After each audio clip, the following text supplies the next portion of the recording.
మీ personal interviews మరియు వ్యాపార ప్రకటనల కొరకు ఈ నెంబర్ని సంప్రదించండి. స్పీకర్ సార్, ముందుగా ఈ అప్రోప్రియేషన్ బిల్లు మీద ప్రసంగించే అవకాశం ఇచ్చినందుకు మీకు ధన్యవాదాలు అధ్యక్ష. మొదటిసారి అప్రోప్రియేషన్ మీద ప్రతిపక్షంలో మాట్లాడుతున్నాను కాబట్టి దయచేసి తమరు తగినంత సమయం ఇవ్వాలని మిమ్మల్ని మీకు విజ్ఞప్తి చేస్తా ఉన్నాను సార్. అధ్యక్ష, ముందుగా 10 ఏళ్ల తర్వాత తెలంగాణ గురించి ప్రస్తావించే ముందు 10 ఏళ్ల ముందున్న పరిస్థితులు కూడా ఒక్కసారి మననం చేసుకోవాల్సిన బాధ్యత మనందరి మీద ఉంది అధ్యక్ష. 2014 47 గుర్తు చేసుకోమంటే కూడా చేసుకుంటామన్నా. అంటే మీరు మాట్లాడిన ప్రతి ఒక్కరూ sir running commentary deputy CM చేస్తే ఎట్లా సార్? అధ్యక్ష, 10 ఏళ్ల ముందు అంటే సార్ మాట్లాడిన ప్రతి సభ్యుడు ట్రెజరీ బెంచెస్ నుంచి నేను గమనించింది గత ప్రభుత్వము, గత 10 ఏళ్ళు, గతము అంటూ మీరు పురావస్తు పరిశోధక శాఖ కదా తవ్వినట్టు తవ్వుతానే ఉన్నారు 10 ఏళ్ళు. సో మాకు కూడా తప్పదు కదా సార్, ఎందుకంటే గౌరవనీయులు పెద్దలు బట్టి విక్రమార్క గారిని నేను అభినందిస్తున్నా సార్. ఎందుకంటే వారు ఆర్థిక మంత్రిగా ఈరోజు బడ్జెట్ ప్రవేశపెట్టారు, చక్కటి బడ్జెట్ పెట్టామని వారు చెప్పారు, సంతోషం అధ్యక్ష. వారు మరింత ఉన్నతిని సాధించాలని తప్పకుండా ఆ కూర్చున్న కుర్చీలోంచి అవసరమైతే భవిష్యత్తులో పక్క కుర్చీలోకి కూడా పోయే విధంగా వారికి దేవుడు ఆ శక్తిని, ఆ ఆశీర్వాదాన్ని కుడివ్వాలని మనసారా కోరుకుంటాం. మీరంటే ఆ గౌరవం ఉంది. మీరు ఇక్కడ కూడా చక్కగా అప్రోప్రియేషన్లో గతంలో కూడా మాట్లాడారు కాబట్టి వారికి అభినందనలు అధ్యక్ష. ఇప్పుడు 10 ఏళ్ల ముందు పరిస్థితులను నేను ఊరికే అనలేదు సార్, ఎవరి మీద విమర్శ చేయాలని కూడా చెప్పట్లేదు. ముఖ్యమంత్రి గారు కూడా మొన్న మాట్లాడినప్పుడు ఒక మాట అన్నారు. 10 ఏళ్ల నాడు తెలంగాణ రాష్ట్రం ఏర్పడ్డప్పుడు జూన్ 2014లో ఒక పరిస్థితి ఎట్లా ఉంది రాష్ట్రంలో అన్నాడు, ఒక అనిశ్చిత పరిస్థితి ఎట్లా ఉంది చెప్పడానికి నేను ప్రయత్నం చేస్తాను. ఆ రోజుల్లో కిరణ్ కుమార్ రెడ్డి గారు ముఖ్యమంత్రి, ఆయన ఒక ప్రజెంటేషన్ ఇచ్చి మరీ ఒక కట్టెబట్టుకొని అసలు రాష్ట్రంలో కరెంటే ఉండదు, తెలంగాణలో మీరు దివాలా తీసిపోతారు, అసలు మొత్తం విద్యుత్ ఉత్పత్తి కేంద్రాలని అవతలు ఉన్నాయి, మీరు ఏం చేస్తారు ఇక్కడ అంటూ దివాలా మొత్తం చీకట్లతో నిండిపోతుంది అనే విధంగా వారు మాట్లాడారు. ఇంకా కొంతమంది పెద్దలైతే ఈ రాష్ట్రానికి పెట్టుబడులే రావు, ఉన్న పెట్టుబడులే పోతాయి, కొత్త పెట్టుబడులు ఎక్కడి నుంచి వస్తాయి తెలంగాణకి అనే కొంతమంది ఆ ధోరణిలో మాట్లాడినారు. తర్వాత శాంతి భద్రతల విషయంలో కూడా చాలామంది మాట్లాడారు. ఆంధ్ర తెలంగాణ గొడవలు అవుతాయని, హిందూ ముస్లిం గొడవలు అవుతాయని, తిరిగి నక్సలైట్ల రాజ్యం వస్తుందని, రకరకాలుగా అసలు ఈ రాష్ట్రంలో ఉండే మనందరికీ, ఇక్కడ ఉండే నాయకత్వానికి సత్తా ఉందా ఈ మాట కూడా మాట్లాడినారు సార్. తెలంగాణ వాళ్ళకి పరిపాలనా సామర్థ్యం ఉందా అని కూడా మాట్లాడిన రోజులు ఆ రోజు వెంకటరెడ్డి గారు, తర్వాత ఇంకా మిగతా మిత్రులు చాలామంది అందరం కూడా ఉద్యమంలో ఉన్నాం. ఈ మాటలన్నీ మనం కూడా విన్నాం. కానీ ఈరోజు గర్వంగా చెప్పొచ్చు అధ్యక్ష, ఎందుకంటే ఇది మేము చెప్తున్న మాట కాదు, ఈ మీరు సభకు ఇచ్చిన సోషియో ఎకనామిక్ అవుట్లుక్ ఏదైతే ఉందో అందులోనే చాలా చక్కగా కొన్ని విషయాలు చెప్పారు. బట్టి విక్రమార్క గారు గతంలో ఇక్కడ నేను కూర్చున్న స్థానంలో ఇటువైపు కూర్చున్నప్పుడు వారు కూడా చక్కటి ప్రసంగం చేశారు అధ్యక్ష.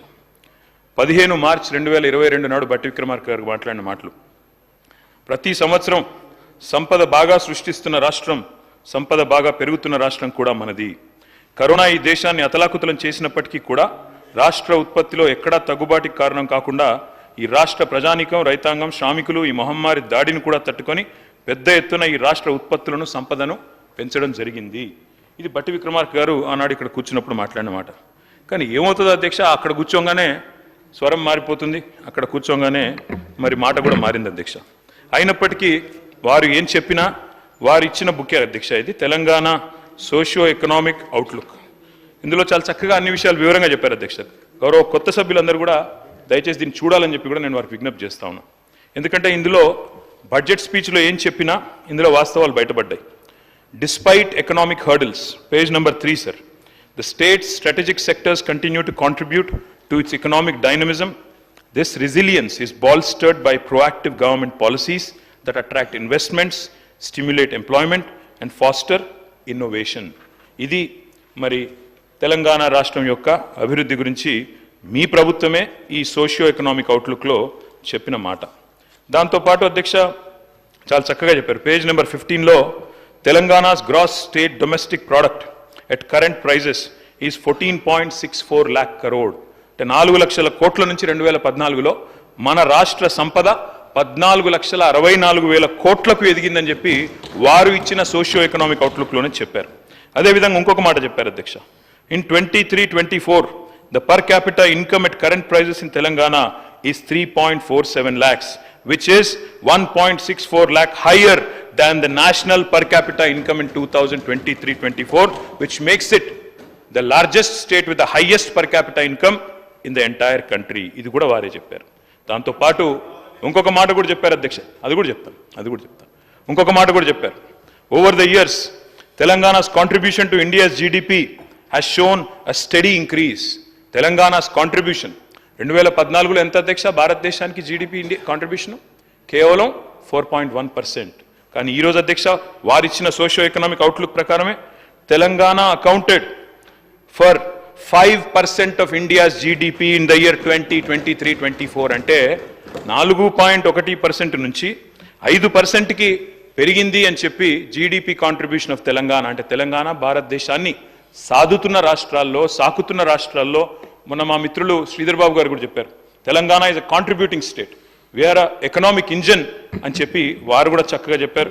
అందుకే వారిని నేను అభినందిస్తా ఉన్నాను. ఎందుకంటే రాష్ట్రం యొక్క పురోగతి విషయంలో వాస్తవాలు బయటపెట్టినందుకు, వాస్తవాలు చెప్పినందుకు వారిని నేను మనసారా అభినందిస్తా ఉన్నా. అధ్యక్ష, ఒకటి వాస్తవం, ఉద్యమాలతో ఉదయించిన తెలంగాణ ఇవాళ ఉజ్వల తెలంగాణగా వెలుగుతున్నది అనే మాట వాస్తవం.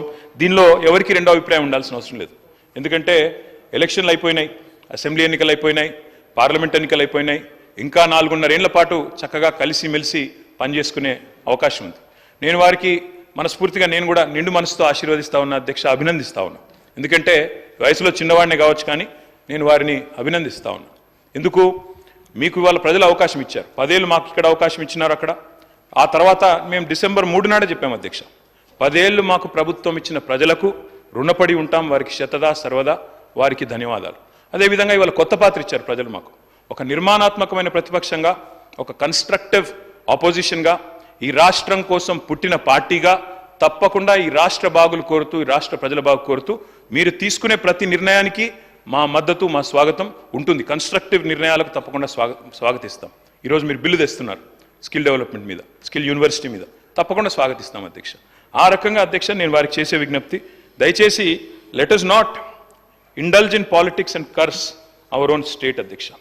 కానీ అధ్యక్ష వాస్తవాలు ఒక్కసారి మాట్లాడుకుంటే, అప్రోప్రియేషన్లోకి వస్తే అధ్యక్ష ఏం చెప్పారు అధ్యక్ష? చాలా మాటలు చెప్పారు.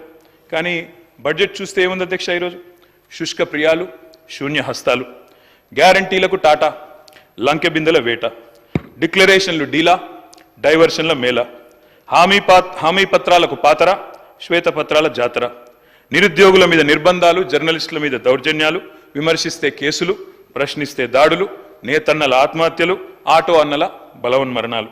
ఓట్లకు ముందేమో అభయహస్తం అధ్యక్ష, ఓట్లు పడ్డాక ఈరోజు శూన్యహస్తం. మేనిఫెస్టోలో అరచేతిలో స్వర్గం, బడ్జెట్లో మాత్రం మోచేతికి బెల్లం, 3 తిట్లు 6 అబద్ధాలతో కేవలం పొద్దున్న లేస్తే బట్టగాల్చి మీదేసే పనులు ఇందులో కనబడ్డాయి అధ్యక్ష. ఇవాళ వారు అన్నారు అధ్యక్ష, దివాలా తీసిన రాష్ట్రం ఒక క్యాన్సర్ పేషెంట్ మాదిరిగా, ఎయిడ్స్ పేషెంట్ మాదిరిగా అని మాట్లాడారు. దయచేసి ఇది సరైన పద్ధతి కాదు. మా మీద కోపం ఉంటే మాట్లాడండి, విమర్శించండి, ఇబ్బంది లేదు. కానీ రాష్ట్రాన్ని ఖర్చు చేయడం అనేది మనకు మంచిది కాదు. ఉద్యమాలతో ఉదయించిన తెలంగాణ తప్పకుండా ఈరోజు ఉజ్వల తెలంగాణ ఎదిగిన మాట వాస్తవం. దాన్ని మనందరం కూడా అభినందిద్దాం.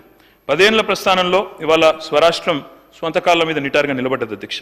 విఫల రాష్ట్రం అవుతుందని శాపనార్థాలు పెట్టిన వాళ్ళందరి శాపాలను తట్టుకొని సవాళ్ళను అధిగమించి ఇవాళ తెలంగాణ ఒక విజయవంతమైన స్టేట్గా సిరి సంపదలతో భారతదేశం భాగ్యరేఖలు మార్చే అగ్రగామి రాష్ట్రాల సరసన నిలబడి ఉండడం మనందరికీ గర్వకారణం తెలంగాణ బిడ్డలుగా. అధ్యక్ష, ఇవాళ కొన్ని ప్రచారాలు జరుగుతూ ఉన్నాయి. దివ్యంగా ఉన్న రాష్ట్రాన్ని దివాలా తీసిందని ప్రచారం చేస్తూ ఉన్నారు. ఆస్తులు దండిగా ఉన్న రాష్ట్రాన్ని అప్పులో ఊబిలో ఉందని చెప్పి తప్పుడు ప్రచారం చేస్తున్నారు. ఇది నిజంగా కూడా దురదృష్టకరం. మీరు చేస్తున్న ప్రచారం శుద్ధ తప్పు అని నేను చెప్పట్లేదు అధ్యక్ష, మీ సోషియో ఎకనామిక్ అవుట్లుకే చెప్తా ఉంది. మీ సోషియో ఎకనామిక్ అవుట్లుక్ ఏదైతే మీరే రేవంత్ రెడ్డి గారు ముఖ్యమంత్రి గారు అదేవిధంగా ఉప ముఖ్యమంత్రి గారి ముఖ చిత్రంతో వేసిన సోషియో ఎకనామిక్ అవుట్లుకే మీరు చేస్తున్న ప్రచారం శుద్ధ తప్పు అని చెప్తా ఉంది. మీరు మాటలతో మసిబూసి మారేడికాయ చేసే ప్రయత్నం చేస్తూ ఉన్నారు. కానీ అంకెలు అబద్ధాలు ఆడవు అధ్యక్ష. ఆర్బీఐ గణాంకాలు, ఇది నా సొంత కవిత్వం కాదు, ప్రభుత్వం యొక్క లెక్కలు కాదు, RBI controller and auditor general యొక్క గణాంకాలు, అవి నిజాలను కూడా నిగ్గు తెలుస్తూ ఉన్నాయి. అధ్యక్ష, నేను ఈరోజు మీ ముందు ప్రజెంట్ చేస్తాను అధ్యక్ష. సోషియో ఎకనామిక్ అవుట్లుక్లోనే పక్క పేజీల్లోనే పరస్పర విరుద్ధమైన మరి ఇవాళ వాస్తవ పరిస్థితులు వాటిని బయట పెడతా ఉన్నాయి. గందరగోళం సృష్టించే ప్రయత్నం మీరు చేశారు, కానీ సత్యాల మీద ముసుగులేయడం అంత సులభం కాదు అధ్యక్ష. అధ్యక్ష, ఇక్కడ నేను మీకు 2-3 విషయాలు చెప్పాలి అధ్యక్ష. ఈరోజు డెవలప్మెంట్ ఎక్స్పెండిచర్ పరంగా తీసుకుంటే అధ్యక్ష, భారతదేశంలోనే మీరిచ్చిన సోషియో ఎకనామిక్ అవుట్లుక్లోనే ఉంది, ఇది స్పష్టంగా ఉంది. Telangana is the top state in the country with 74%. ఇది నాది కాదు అధ్యక్ష, డెవలప్మెంట్ ఎక్స్పెండిచర్లో అగ్రభాగాన ఉన్నామన్న మాట మీరు సోషియో ఎకనామిక్ అవుట్లుక్లో మీరే చెప్పారు. ఆర్బీఐ లెక్కలను మీరే ఇందులో కోట్ చేశారు అధ్యక్ష. తర్వాత మీరు ఇంకొక మాట చెప్పారు అధ్యక్ష, ఏమంటారు, జీతాలకు పైసలు లేవు, అప్పులు తీర్చడానికి అప్పులు చేస్తున్నాము, వడ్డీల భారం కూడా ఎక్కువైంది అని చెప్పి మీరు చెప్పారు. కానీ వాస్తవం ఏంది అధ్యక్ష? వాస్తవం ఏంది అంటే అధ్యక్ష, there is something called as committed expenditure. Committed expenditure అంటే ఏంది అధ్యక్ష అంటే, ఆర్థిక మంత్రి గారికి మొత్తం తెలుసు అధ్యక్ష, తెలిసి కూడా వారు సభను తప్పుదోవ పట్టించే ప్రయత్నం చేశారు. ఆ కమిటెడ్ ఎక్స్పెండిచర్ అంటే salaries, pensions and interest payments, ఈ 3 కలిపితే కమిటెడ్ ఎక్స్పెండిచర్.